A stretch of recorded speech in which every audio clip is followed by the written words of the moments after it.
예, 화요일 묵상의 시간입니다. 하나님은 좋은 관계가 아니라 바른 관계를 세워가신다. 하나님은 좋은 관계가 아니라 바른 관계를 세워가신다. 이런 제목으로 또 오늘 묵상 시작하겠습니다. 어제 우리는 하나님께서 신의 산에서 제시하시는 그 하나님 나라와 그 나라를 존재하게 하는 가치들, 그러니까 십계명과 법도와 규례가 얼마나 이 세상의 많은 법들이 비교할 수 없는 얼마나 귀한 것인가. 정말 창조주만이 줄 수 있는 그런 법인 것을 우리가 살펴봤습니다. 그냥 성경에 있는 내용만 읽어보면 지루한 것 같고 복잡한 것 같고 불편해하게 하는 것 같지만 사실 세상 법들을 좀 잘 보면 거기에 비하면 정말 이 성경에서 우리 하나님이 말씀해 주신 이 법도는 너무 간소하면서도 너무 비교할 수 없는 정말 생명 존중과 사랑과 공평과 정의가 담겨 있어서 우리가 하나님 나라 백성으로 부름받아 열방의 제사장이요 거룩한 백성이요 성도로서 이 땅에서 살아갈 때 어떤 믿음의 삶이든 실제적인 삶의 현장에 나아가기에 앞서서 반드시 바르고 온전하게 숙지하고 깨닫고 있어야 된다라는 것을 우리가 생각해 봤습니다. 그러니까 삶을 살아갈 때 분명한 삶의 가치의 기준이 있어야 되잖아요. 바로 그 핵심적인 기준이라는 거죠. 그래서 어떤 삶의 상황과 환경을 만나든지 그 어느 곳에서도 하나님의 백성답게 살아갈 수 있는 하나님이 우리를 보내신 그 목적과 그 의도를 알 수 있는 아주 중요한 것. 그게 바로 하나님이 신의 산에서 주시는 그 법도와 규례다라는 겁니다. 그래서 이 하나님의 법은 곧 사랑의 법이다라고도 할 수 있는데요. 예수님께서 구약의 율법과 모든 선지자들의 외친 바가 이거다라고 말씀하신 게 있는데 기억하십니까? 바로 하나님 사랑, 이웃 사랑이다. 그렇게 정리를 해주셨었죠. 그러니까 그런 것처럼 신의 산에서 언약을 맺으며 하나님이 주신 십계명과 법도와 율례와 법규들은 하나님 주신 바로 인간을 사랑하신 하나님께서 그의 백성들이 어떤 상황과 환경을 이제 삶의 현장에서 만나게 된다고 하더라도 그곳에서 참된 하나님의 뜻을 알고 하나님 나라 백성다운 길을 걸어가며 참된 행복을 누릴 수 있도록 그 생각의 기초, 판단의 기초가 되는 그 하나님의 뜻, 그 정확한 삶의 기준, 의도들을 말씀해 주신 거죠. 그래서 이 말씀을 따라가는 삶의 결과는 성도가 어떤 상황과 환경을 만나게 된다고 하더라도 그곳에서 비록 그게 사망의 음침한 골짜기라고 해도 그곳에서 영원한 천국의 삶을 누리는 거죠. 주의 지팡이와 막대기가 나와 함께 하시는 그 보호와 그 이 안정 속에 살아갈 수 있다는 겁니다. 그래서 그 어두운 곳에서 헤매는 그 백성들로 하여금 우리가 비치기에 오히려 나아갈 바를 알게 하는 길을 알리고 나아갈 길을 열어주는 그런 삶을 살아갈 수 있게 되는 거죠. 자, 이런 사실 잊지 마시고 하나님이 신의 산을 통해 주시는 법도와 규례를 통해 인도하시는 그 하나님의 사랑의 의미, 하나님의 진정한 의도를 바르게 알아서 참된 하나님 백성다운 삶을 살아가는 우리가 될 수 있기를 바랍니다. 자, 그래서 이제 24장에서 하나님이 이렇게 말씀해 주신 십계명과 법규를 가지고 이스라엘 백성들, 다시 말하면 하나님의 전적인 은혜로 구원한 백성들과 이제 언약을 맺으시죠. 그리고 하나님은 십계명이 담긴 언약서를 돌판에 이제 직접 기록해 주시면서 계속해서 이 언약 백성들 속에서 하나님이 함께 거하며 동행하시는, 그러니까 함께 한 나라 백성 속에서, 한 나라 속에서 살아갈 그 방법들까지 말씀해 주시는 거예요. 그래서 이제 모세를 바위와 돌뿐이었던 시내 산으로 이제 부르셔서 결국 거기서 이제 모세가 40일 밤낮을 지내게 되죠. 그렇게 보면 모세가 지금 바위와 돌뿐이었던 그 시내 산으로 올라갔다라는 것은 생존에도 문제가 있었다라는 겁니다. 근데 그렇게 40일 동안 그가 생존하고 있었다라는 것은 그 자체가 벌써 뭐예요? 하나님의 기적과 역사로 그를 책임져 주고 계신 것으로 볼 수 있는 거예요. 그러니까 이런 같은 원리로 오늘 우리의 삶을 보면 그래요. 마치 그런 바위와 돌뿐인 것 같은 신의 산, 그 신의 산을 살아가는 것 같은 오늘날 우리의 삶의 현장이 바로 그런 현장 아닙니까? 바로 그런 현장에서 우리가 지금까지 이렇게 그렇게 좀 호흡을 돌리고 안정된 이런 삶의 터 안에서 먹을 거 그렇게 큰 걱정 없이 살 수 있는 이것은 이게 다 하나님의 은혜고 그 사랑의 결과고 하나님이 우리를 돌보시는 그 돌봄의 열매라는 거 우리가 기억해야 된다는 거죠. 그래서 우리 또한 하루하루 이렇게 눈을 뜨며 살아갈 수 있는 것에 대해서 감사하고 눈을 떴을 때 우리가 할 일이 있다는 것을 또 감사하고 또 우리가 함께 교회로 모이는 것 감사하고 모였을 때 우리에게 주신 사명이 있다는 것 감사하고 이제 그런 식의 삶을 살아가는 우리가 되기를 바랍니다. 자, 어찌되었든 하나님은 시내산에서 모세에게 이 백성들과 함께 거하시고 인도하시는 동행자가 되기 위한 언약을 이제 성실히 이제 지키시기 위해서 어떻게 하셨냐면 성막을 짓도록 명령하십니다. 31장까지 그래서 성막과 관련된 설계도를 아주 자세하게 말씀을 해주세요. 자, 그래서 25장부터는 이런 성막을 짓게 하기 위한 하나님의 설계도에 대한 이야기가 이제 시작이 되는데, 먼저 하나님이 성소를 지으라 하시면서 그 성소를 지을 때 그냥 막 짓는 게 아니죠. 그러니까 그것을 짓기 위한 필요한 재정을 어떻게 구하라고 하셨냐면, 성도들에게, 그 모든 백성들에게 이런 하나님의 뜻을 알리고 그들이 자원하여 바치는 그런 헌물들로만 지을 수 있게 했어요. 그러니까 뭔가 타당성과 이유를 가지고 이렇게 우리가 내야 되는 것들을 당위성을 설명한 게 아니고, 스스로 하나님의 의도를 알았을 때 자원하는 그런 헌물로만 지을 수 있도록 규명하십니다. 자, 그렇게 시작해서 성막의 모든 기구들과 성소에서 사명을 감당할 제사장들의 이제 복장과 역할과 규례까지 일일이 하나님께서 모세에게 다 말씀을 해주시는 거죠. 자, 그러니까 성막과 그 안에 기구에 대한 자세한 설계도, 제사장의 옷, 임직식 방법 등에 대한 것들인데, 그 설계도를 전부 이제 들은 걸 말로 적어 놓다 보니까, 글로 옮겨 적다 보니까, 이제 그걸 이제 우리가 읽어보면 재미가 없는 거죠. 당장 살아계신 하나님과 교통하면서 그 얘기를 들었던 모세는 정말 흥미진진했을지 모르나, 그런 얘기를 전해 듣는 우리의 입장에서는 사실 재미없을 수 있다는 겁니다. 그래서 성경을 처음에 이제 새해마다 다 읽으려고 결단했다가도 바로 여기에요, 여기까지 와서, 시내산 여기 지금, 하나님이 정말 중요한 얘기를 하는 여기까지 와서 결국 포기하게 되는 함정, 고비가 되는 겁니다.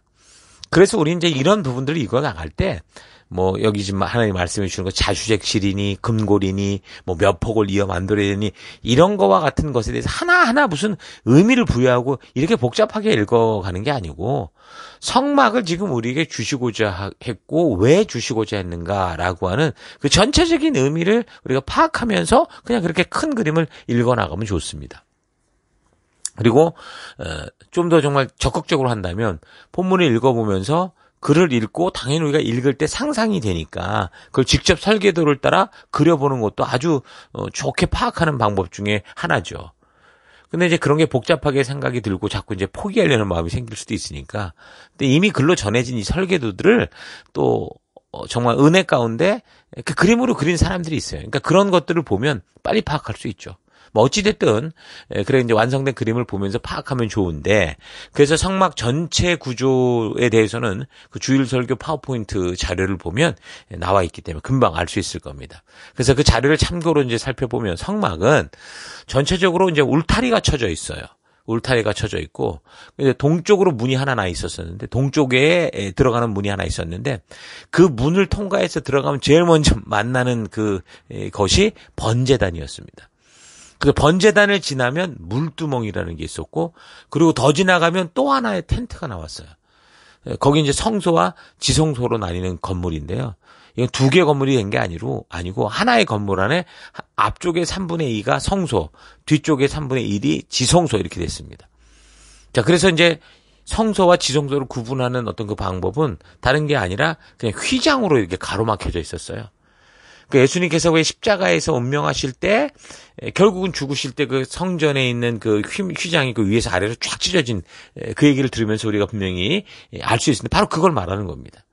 그러니까 이 지성소와 성소의 구분에 있어서 지성소는 1년에 딱 한 번 대제사장만 들어가서 백성의 죄를 하나님께 고백하고 회개하고 대신 대속할 수 있는, 하나님을 만날 수 있었던 그런 제한이 있었었는데, 근데 이제 이 예수님의 죽으심과 이 휘장이 갈라져서 찢어지는 그 의미를 생각해 볼 때 이제 우리 모두가 누가 된 거예요? 왕 같은 제사장이요, 거룩한 하나님의 소유된 백성이 됐잖아요. 그래서 우리 모두가 다 이제는 하나님께 직접 나아갈 수, 과거에는 대제사장만 나아갈 수 있었던, 그것도 1년에 한 번, 그걸 이제 우리가 예수 그리스도로 말미암아 언제라도 주님께 나아갈 수, 하나님께 나아갈 수 있는 그 길이 열렸다라는 걸 알 수 있는 겁니다.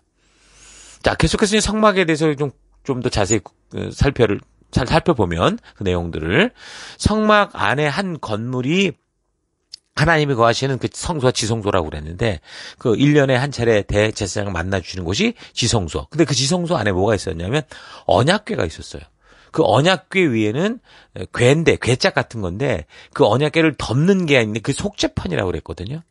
그 속죄판은 어떻게 생겼냐면 그 판 위에다가 천사가 날개를 펴고 이렇게 쫙 앞으로 뻗은 상태로 서로 마주대하는 모습이었습니다.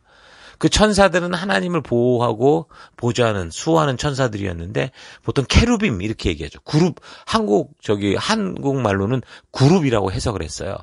근데 이제 영어로 보면 케루빔이라고 되어 있거든요. 예, 바로 여기서 천사들이 서로 양쪽에서 날개를 뻗어 만나는 바로 그곳에서 만나 주시겠다. 그렇게 말씀하신 거죠. 그래서 이것은 결국 하나님의 임재를 상징하는 그런 의미를 가지고 있는 겁니다.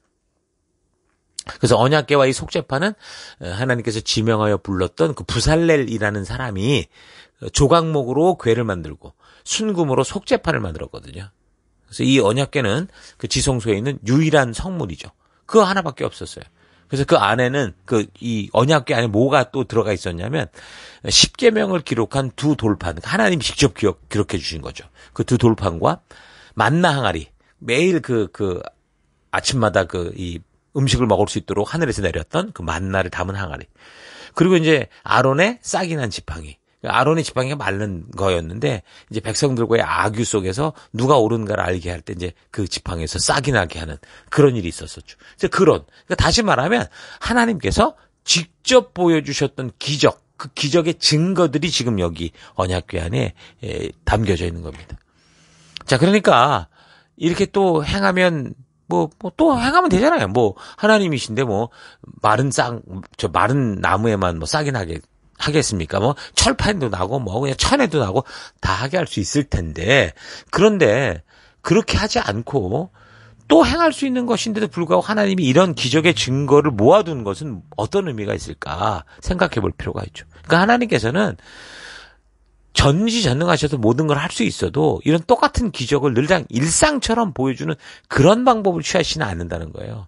그러니까 당신이 행하신 그 흔적들을 그래서 보존하게 하셨고 그것에 대해서 분명히 증인들을 세워서 그걸 듣고 전하고 알게 하심으로 그래서 다음 세대들도 그걸 듣고 믿을 수 있도록 그 듣고 믿는 방법, 그 방법을 하나님이 취해가시는 걸 알 수 있습니다. 그래서 우리가 기도를 통해 마술사가 되려고 하는 것보다는 하나님 주신 말씀대로 순종하는 삶, 듣고 믿고 믿음 따라 살아가는 그 삶이 중요하다라는 거 잊지 말아야 돼요. 사람들이 기적을 기대하고 놀라운 표적을 기대하는 것은 사실 당연지사죠. 사람들이 연약하고 부족한데 그건 문제가 아니라고 봅니다. 근데 기대는 기대일 뿐이에요. 나 하나님을 알고 싶다. 그런 기대가 왜 나빠요? 그러면 거기에 맞는 타당한 방법을 찾아야 되는 거 아니에요. 그러니까 하나님께서도 그런 기대를 우리의 기대를 들었을 때 하나님이 이 기대를 충족시킬 수 있도록 우리가 약속한 게 있잖아요. 그러니까 그 방법을 따라가요. 이 시간과 공간 속에서 하나님이 창조한 창조의 원칙 속에서 하나님이 일하신다는 걸 우리가 알아야 되는 거예요. 그러니까 우리의 기대는 기대일 뿐이고 하나님께서 일하시는 방법이 어떤 것인가라는 걸 알아야 그런 우리의 순수한 기대가 잘못된 기대가 돼서 결국 자기의 고집대로 자기의 뜻을 이루고자 하는 종교적 욕망으로 변질되지 않을 수 있는 거예요. 그렇지 않으면 이제 하나님이 누구신지 모르고 하나님이 일하시는 방법을 모르면 우리는 억지 기대를 하고 종교적 욕망에 빠지게 된다는 거예요. 이런 사실들이 성경 곳곳에 나오고 있고 그래서 하나님께서 십계명의 처음부터 아예 이런 사실을 확실하게 못 박아 말씀하신 거예요. 나 외에 다른 신을 두지 말라. 그런 형상을 만들지 말라. 이렇게 말씀하시는 게 그런 거죠. 그래서 우리의 신앙의 현장에서 믿음으로 말씀의 가치로 살아가는 거룩한 순종의 싸움, 그게 우리가 할 일이라고. 그래서 만약에 하나님이 정말 마술사처럼 행할 것 같으면 우리가 뭐로 싸워요? 정말 기도 열심히 하고 어떻게 하면 마술을 더 아주 심도 있게 잘할까? 정말 영화에 보듯이 마술사들이 하는 그 마술 주법 책만 잘 하나님 주시면 되는데 그렇게 안 하셨잖아요. 자, 이런 사실 다 기억하시기 바랍니다. 어쨌든, 자, 이제 거꾸로 이제 지성소까지 갔으니까, 우리가 지성소에서 이제 거꾸로 나오면서, 이제 지성소 안에는 이제 그 언약궤가 있었고, 성막으로 이제 나오게 되면 어떻게 되는 겁니까? 지성소와 붙어 있는 성소가 이제 가장 먼저 나오겠죠? 성소 안에도 3개의 성물이 있었습니다. 첫째 분향단, 둘째 등잔대, 셋째 떡상이었습니다. 그러니까 등잔대는 그 성소를 밝히는 유일한 빛이었죠. 왜냐하면 텐트로 쳐 있었기 때문에 다 그게 덮여 있었으니까 깜깜했단 말입니다. 등잔대가 유일하게 그 안을 비추는 빛이었어요. 그래서 제사장들이 이 불이 꺼지지 않도록 항상 관리를 해야 됐습니다. 그러니까 이건 마치 이 어두운 세상 속으로 보내지는 빛된 성도들의 모습을 상상하게 하죠. 이 세상 아주 깜깜한 그런 텐트 속과 같은 곳이에요. 근데 그 빛, 성도의 빛으로 말미암아 이제 우리가 어디가 어딘지 방향을 구분할 수 있고 어느 곳으로 나아갈지 알게 되잖아요. 그래서 이제 이 빛이 꺼지지 않아야 어두운 세상을 밝힐 수 있는 것이기 때문에 지금 하나님께서 제사장들을 통해서 이것을 잘 관리하도록 하신 것처럼 우리 성도들도 이 어두운 세상 속에 보내진 거룩한 제사장된 존재로서 우리 안에서 이 빛이 항상 꺼지지 않도록 잘 관리를 해야 된다라는 걸 우리가 알 수 있는 겁니다. 자, 그리고 이제 두 번째는 떡상이 있다고 그랬는데, 여기 올라간 12개의 떡은 이제 진설병이다. 그렇게 하는데, 누룩이 없는 고운 가루로 만들었습니다. 누룩이 없으면 사실 우리는 먹기가 힘들죠. 그 6월절에도 누룩 없는 떡을 구워서, 빵을 구워서 그것을 급하게 먹고 나오게 했던 기억이 나실 건데, 아무튼 이 누룩이 없는 고운 가루로 만든 12개의 떡을 그 떡상에 올려놓도록 했습니다. 일주일에 한 번 새롭게 만든 떡으로 이걸 바꾸었는데 그렇게 이제 거룩하게 구별된 이 떡, 그러니까 비록 물려 나왔지만 일주일 있다가 물려 나왔지만 그 떡은 제사장들이 거룩한 장소에서 먹을 수 있는 제사장의 양식이 됐습니다. 누룩을 넣지 않고 일주일 동안 성소에 떡상에 있었던 것을 먹는 것이기 때문에 좀 먹기에 불편할 수도 있었겠죠. 뭐 금방 해도 먹기가 힘든데 그걸 일주일 동안 그냥 뒀으니까 더 먹기 힘들 수도 있었을 겁니다. 근데 이런 걸 볼 때 또 어때요? 우리가 말씀을 생명의 떡이라고 하는데 우리가 오늘날 일주일마다 예배에 나오잖아요. 일주일에 한 번씩 예배에 나와서 하나님의 말씀을 듣는 거예요. 그러니까 그것을 듣고 어떻게 해요? 일주일 동안 묵상하고 삶 속에서 나누고 또 그 꼴을 먹고 한 주간 살아가듯이 또한 그것을 바르게 먹기 위해서 우리가 어떻게 해요? 묵상과 연구라는 어떻게 보면 좀 우리가 소화해내기 힘든 그런 과정을 거치는 거 똑같은 거죠. 그래서 우리 이렇게 하나님의 말씀으로 살아가는 존재다라는 사실을 기억하게 하는 것. 오직 말씀으로 사는 존재다라는 걸 기억하게 하는 게 바로 떡상이라고 볼 수 있는 거예요. 자, 그렇게 분향단이 있었는데 여호와의 그 언약궤가 있었다고 했죠, 지성소에. 그 언약궤를 놓은 바로 맞은편, 휘장 바로 건너편, 그러니까 성소 안에 이제 이게 두는 거예요. 역시 이제 제사장들의 책임이 있죠.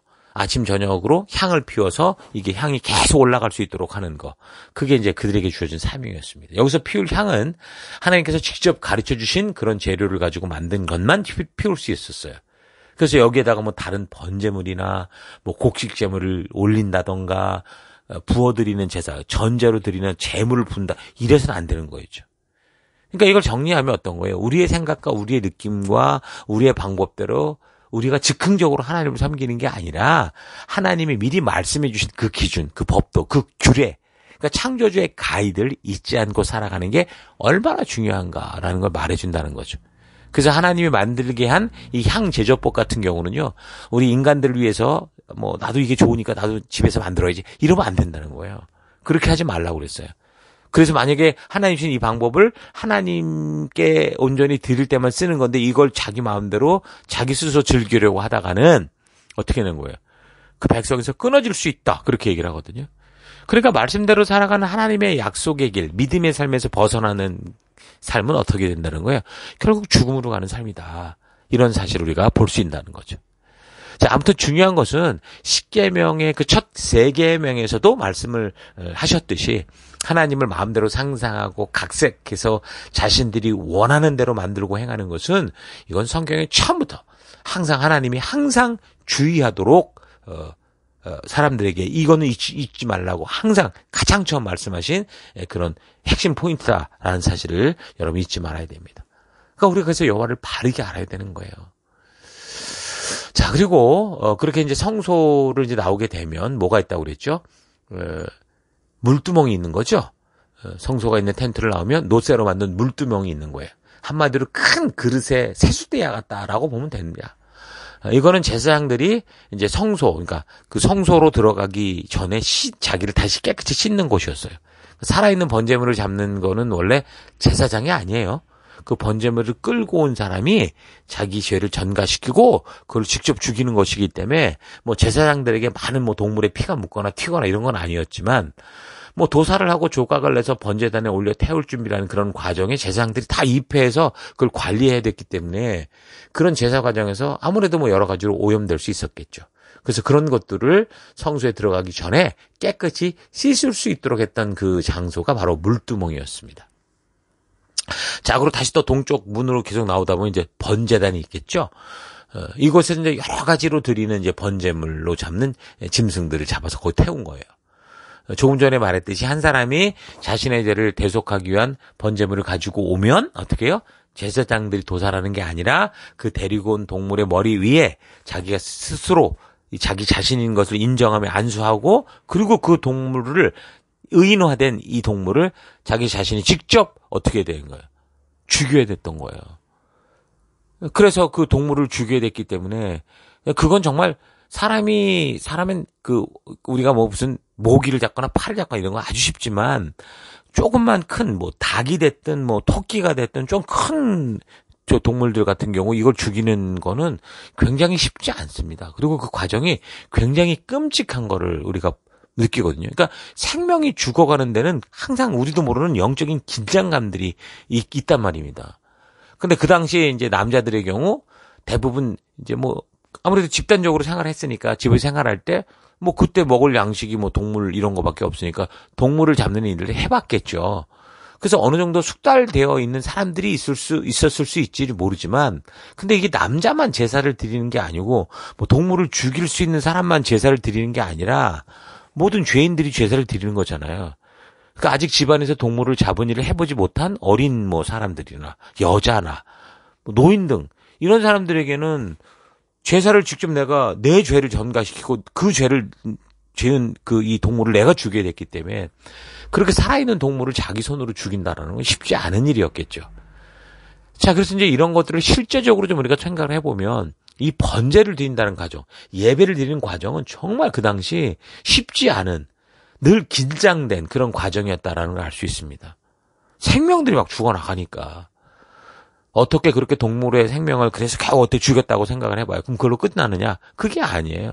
그럼 동물의 가죽을 직접 또 벗겨야 돼요. 그리고 동물을 그 부위별로 다 조각을 내야 되거든요. 그래야 이제 번제단에 올릴 수 있었기 때문에. 그러니까 정말 그 번제 현장에 가면 막 생명들은 동물들이 죽지 않으려고 의식적으로 알 거 아니에요. 그러니까 막 죽지 않으려고 발버둥을 쳤을 거고. 그런데 그 생명을 죽여야만 자신의 죄를 씻기 때문에 결국 이 동물을 죽이고자 하는 그런 사람들이 이 계속된 것이 이런 것들이 있으면서 그 정말 번제 현장은 정말 긴장감이 감도는 곳이 아니었을까. 그렇게 생각이 듭니다. 그러니까 과거 제사 제도가 있었을 때는 이렇게 해야만 죄를 씻음 받을 수 있었던 거예요. 우리가 그냥 제사 그러니까 오늘날 무슨 이렇게 명절 때 드린 제사로 생각하는데 그런 정도가 아니라고요. 그랬는데 오늘날 어때요? 우리는 이제 이런 너무도 번거롭고 긴장되고 살벌한 제사 일들에서 해방이 됐어요. 왜요? 예수님께서 십자가에 대속하여 죽으신 그 은혜로 말미암아. 그래서 그 은혜로 이 번거로운 과정에서 완전히 벗어나서 이제 우리는 교회당에 나와서 아주 깨끗한 옷 입고 하나님 죄송합니다. 그런 식으로 회개 기도만 하면 모든 게 다 되는 것처럼 돼버리니까. 그러니까 그러다 보니까 악순환이 벌어지는 게 뭐냐? 너무도 죄 짓는 일을 아주 우습게 여기는 거죠. 쏘리 이러면 끝나니까. 목욕탕에서 무슨 샤워하듯이 구중물 닦듯이 이런 식으로 생각하니까 참 이 진정한 하나님의 백성다운 그런 개념들이 없어지는 게 참 안타깝죠. 자, 어쨌든 번제단은 이렇게 한 생명의 대속의 죽음으로서만 우리의 죄를 씻어서 거룩하신 하나님께로 나아갈 수 있게 하는 아주 중요한 장소다라는 거 잊지 마시고, 그 장소에 그 대속물이 너무 중요한데 그 대속물로서 우리 예수님이 바로 나를 위해 그렇게 죽어주셨다. 그래서 이 장소를 기억할 때마다 나를 위해 대신 생명을 주신 우리 예수님의 거룩한 희생을 우리가 소중히 여기면서, 그래서 우리가 이 시대에 그 예수님의 빛된 삶을 살아가는 우리가 돼야 되겠죠. 그런 우리가 되길 바랍니다. 자, 그리고 이렇게 성막과 관련해서 하나님이 주신 사명대로 행하는 이제 제사장들에 대한 규례들이 있는데, 성막에서 하나님께 제사를 드리면서 하나님의 뜻을 이루어가는 그 제사장들의 그 옷, 또 어떻게 입어라, 이런 것까지 다 말씀해 주세요. 이런 거는 이제 아까 말씀드린 대로 그 그림으로 옮긴 걸 보면, 그러니까 파워포인트 자료를 참고해 보면 금방 알 수 있습니다. 고민하지 마시고 그런 그 자료들을 잘 활용하십시오. 자, 그 외에도 보면 이제 제사장으로서의 역할이 뭐냐, 임무가 뭐냐, 또 성막을 유지하기 위해서는 그러면 어떻게 이 그 재정을 충당할 수 있느냐. 그래서 세금, 또 분향단에 드리는 향유, 그리고 이런 설계도를 듣고 그대로 만들어낼 수 있는 어떤 기술자들까지 하나님이 모세에게 다 일일이 하나하나 지시하여 알게 하시는 겁니다. 여러분 항상 말하지만 하나님께서는 우리와 좋은 관계, 좋은 게 좋은 거 아니냐, 이런 관계에 머무는 건 원치 않으십니다. 하나님이 창조하신 원래 꿈대로 그 백성답게 하나님과 바른 관계로 나아가도록 우리를 이끄시기 때문에, 그래서 지금 우리가 어떻게 번잡해 보이는 이 법도와 규례를 주신 거고, 이렇게 성막을 지어 행하는 것까지, 그러니까 최소한의 것을 하나님이 말씀해 주셨다라는 거 여러분 잘 기억하셔야 됩니다. 그래서 하나님이 직접 알게 해주신 성막과 법도와 규례들을 하나님과의 바른 관계를 위해서 우리가 온전히 알고 그 하나님의 의도를 따라 행할 수 있는 우리가 될 수 있기를 바랍니다. 자, 그런데 어떤 사람들은 이 성막 하나하나에 대해서 너무 과하게 의미를 두고 막 과잉 해석을 하는 경우가 있습니다. 우리를 창조하시고 구원하신 하나님이 거하실 성막을 짓는다고 하니까, 그리고 하나님이 직접 말씀해 주신 방법이 뭐였냐면 사람들이 자원하고 헌신하는 마음으로 드리는 예물을 통해서만 지어라 라고 하다 보니까, 그래서 어떤 사람들은 이런 부분을 가지고 성막론이라는 어떤 그런 신학 이론을 만들어서 이걸 가지고 세미나 하면서 결국 성전 짓는 것과 연결해서 건축 헌금을 모금하는 이상한 용도로 쓰기도 하는데, 여러분 하나님과 지금 온전한 관계를 회복하기 위해 주신 이런 내용을 가지고 그런 식으로 사용해서는 안 된다고 생각합니다. 하나님께서 이런 설계 구조를 직접 말씀해 주실 때 성막 건축과 그 기구들에 대해서 그저 하나님 당신이 이 백성들과 거하고 함께할 장소다, 여기까지는 말씀을 하셨어요. 근데 그 각 기구에 대한 무슨 특별한 의미를 두고 설명을 하거나 뭐 하나하나 뭐 몇 인치로 해라, 뭐 어떻게 해라, 무슨 색으로 해라, 여기 하나하나마다 다 무슨 뜻을 두지 않았다고요. 그런데 사람들이 그 하나하나 막 세밀하게 자기가 생각한 그 의미를 막 하나님께 더 열심으로 막 이렇게 묵상하겠다고 하면서 덧붙여가지고서 설명하고, 이거는 좀 무리한 해석인 거죠. 여러분 항상 말하지만 각 나무의 가지 끝을 세밀히 알기보다 그 가지가 나오는 줄기, 그 줄기가 나오는 뿌리에 대해서 바르게 하는 게 중요한 거예요. 그 뿌리를 알면 그 뿌리에서 나오는 줄기를 알 수 있고, 또한 그 줄기에서 나오는 가지를 알 수 있기 때문에 그 눈에 보이는 가지의 온전한 용도를 온전하게 알 수 있어서 바르게 활용할 수 있게 되는 거죠. 자, 그래서 지금 성막의 구조 하나하나를 세밀하게 말씀하시는 하나님의 말씀을 우리가 살피면서, 특별히 우리가 살핀 성막의 구조들을 통해서 우리는 신중하게 분명한 하나님의 뜻을 알아야 되지만, 하나님이 성막을 세우시고자 했던 그 원래 목적, 백성들과 함께하기 위한 이 하나님의 이런 핵심적인 뜻을 잊지 말고 나머지 세밀한 부분들을 우리가 그냥 이해해가면 된다라는 거 잊지 말고 이 부분들을 잘 묵상해 가기를 바랍니다.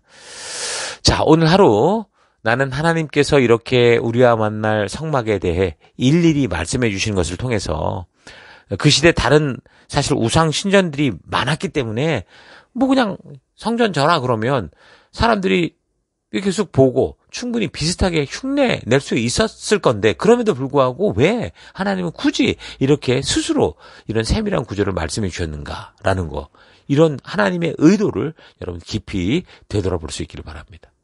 여러분 어떤 사람과 내가 사귀려고 하는데 그 사람을 만나기 위해서 이런 조건이 달리고 꼭 이렇게 해야만 나를 만날 수 있다, 이런 식의 요구가 있다면 사실 그런 사람과 사귀겠습니까? 아니죠.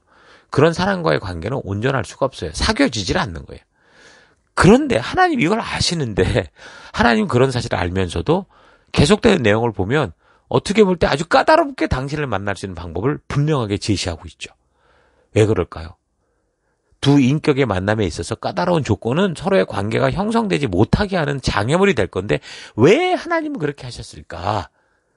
우리는 사람과의 관계에서 대부분 좋으면 좋다는 식, 편안하면 좋다는 식일 때가 많죠.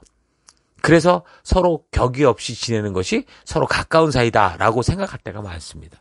하지만요, 사실상 사람들끼리의 관계가 깨지는 결정적인 원인은 딱 거기에 있어요. 결국 그 격이 없이 서로를 대하다가 서로를 함부로 생각하는 지경까지 가게 돼서 결국에는 무너지더라는 거죠. 그러니까 하나님과의 관계에서도 우리가 서로 사랑하는 관계로서, 그러니까 부모와 자녀와 같이 그런 촌수로도 따질 수 없는 그런 깊은 사랑의 관계지만, 그래서 결국 부모는 자식을, 자식은 부모를 함부로 대하고 생각하다가 부모 형제지간에 의상하는 일이 벌어지지 않도록 최소한의 예의를 지켜야 될 것을 말씀해 주시는 거죠. 그러니까 하나님과 우리도 부모와 자녀의 관계이기 때문에 바로 그걸 말씀해 주시는 거예요. 아무리 내가 너 아버지지만 우리가 지켜야 될 게 있다는 걸 말해주는 거죠. 그러니까 좋은 게 좋은 거 아니냐는 식의 그런 좋은 관계를 원하시는 게 하나님이 아니고요. 어떤 상황 환경 속에서도 서로를 신뢰하고 함께할 수 있는 바른 관계로 우리를 인도하신다는 걸 기억해야 돼요. 인간을 창조하신 하나님께서 인간과의 관계 속에서 이런 분명한 기준과 선을 주시는 것은 그것이 아무리 불편해도 우리는 그것을 성실히 지켜야 되고, 그렇게 성실하고 신실하게 그 약속들이 지켜져 나갈 때 서로 바른 관계가 되기 때문에, 그러면 이제 오랜 시간이 흘러도 더더욱 신뢰와 사랑이 쌓이는 그런 관계가 된다라는 거 우리가 잊지 말아야 됩니다. 자, 그러므로 성도인 우리는 하나님과의 관계로 나아갈 때 항상 하나님이 말씀해 주신 이 바른 관계를 유지하는 하나님의 말씀대로 나아가야 된다는 걸 기억해야 돼요. 또한 하루하루 살아가는 삶의 현장 곳곳에서 가까운 가족과 친구와도 그런 사회의 관계 속에서도 서로 오래도록 존중하고 사랑할 수 있는 그런 바른 관계를 추구하며 살아가는 게 중요하다는 걸 여러분 기억하시기 바랍니다. 여러분들에게 삶의 터가 그런 바른 관계를 지켜내고 또 지켜가는 그런 빛의 현장이 될 수 있기를 축원합니다. 오늘 하루도 힘내십시오. 잠시 기도하겠습니다. 하나님은 우리를 죽음에서 구원하여 그냥 방치하며 알아서 살라 하지 않으셨고, 내가 이 땅에 창조된 존귀한 생명답게 살게 하시는데, 하나님의 은혜의 부르심으로 교회당 신해산까지 나왔으나 하나님의 의도를 모르고 그저 내 생각대로 살아가려고 했던 무리한 삶을 회개합니다. 용서해 주옵소서. 우리 눈에 보이지 않는 세밀한 이 우주 만물의 삶을 창조하신 하나님께서 우리와 거할 처소를 세밀하게 알려주시고 인도해 주시는 말씀을 보면서 우리의 믿음이 대충 세상 신들 중 하나를 믿는 식으로 우상숭배에 빠지지 않고 그 법도를 따라 온전케 하시는 하나님의 거룩한 제사장 백성다운 삶 살기 원합니다. 하나님과 우리 사이에 하나님이 주신 바른 관계가 지켜지지 않으면 그저 좋은 게 아니냐는 식의 좋은 관계에 머물다가 결국 모든 관계가 깨질 수 있다라는 거 잊지 않고, 내가 살아가는 삶은 더 곳곳에서 하나님이 인도하시는 바른 관계 가운데로 나아가는 내가 되길 원합니다. 좋은 것에만 머무는 자들이 아니라 하나님과의 바른 관계로 나아가는 그런 우리가 되길 원합니다. 그런 하루가 되길 원합니다. 그런 오늘이 될 수 있도록 인도하여 주옵소서. 함께 하시러 감사드리고 예수님 이름으로 기도했습니다. 아멘.